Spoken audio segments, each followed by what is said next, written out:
Hello, my name is Fiza Khurram and my teammate's name is Aqsa Sohail. I hope all of you are doing well. The topic of our presentation is inter-process communication, or in other words, how do processes communicate with each other. Inter-process communication is the mechanism provided by the operating system that allows processes to communicate with each other.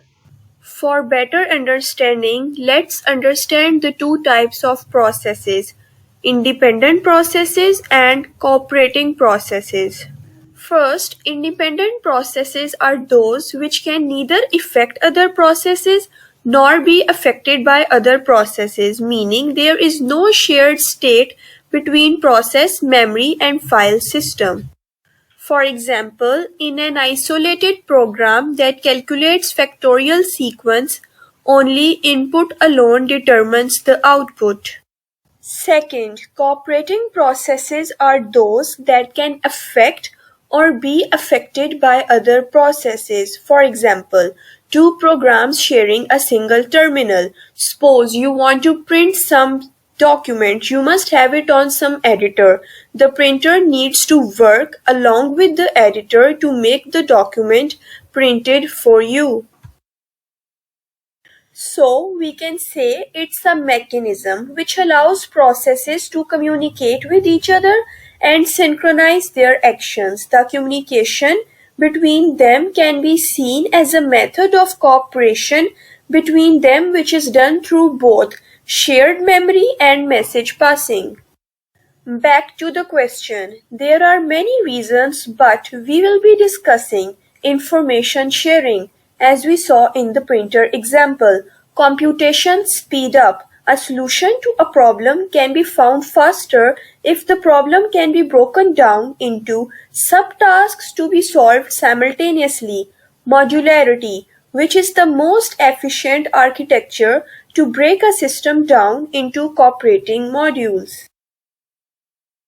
Another topic we need to understand first is buffer, which is an area in the main memory that is used to store or hold the data temporarily that is being transmitted either between two devices or between a device. In simple words, buffer temporarily stores data that is being transmitted from one device to another. There are three types of buffering that we will be discussing generously. First, zero capacity, bounded buffer, unbounded buffer. Have you ever went to a bank and waited in queue lines before?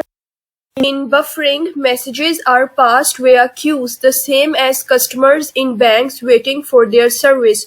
To understand buffering, imagine you are in a bank and waiting in queue lines to take a bank service.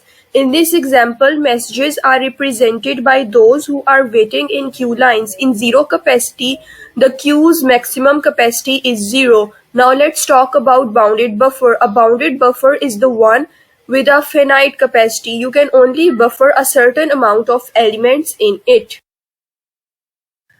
The last type of buffer is unbounded buffer, in which the queue has a theoretically infinite capacity, so senders are never forced to block.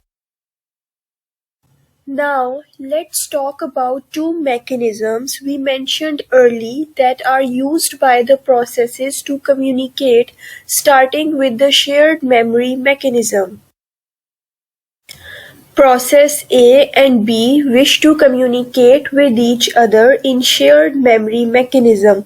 The responsibility for the kernel is to set the memory to be shared between the two processes. After that, the kernel can go. Now process A can write the message to process B via write function. After process A finishes writing, process B can read the message via read function. Note that process A and B cannot write at the same time. This will cause an override situation.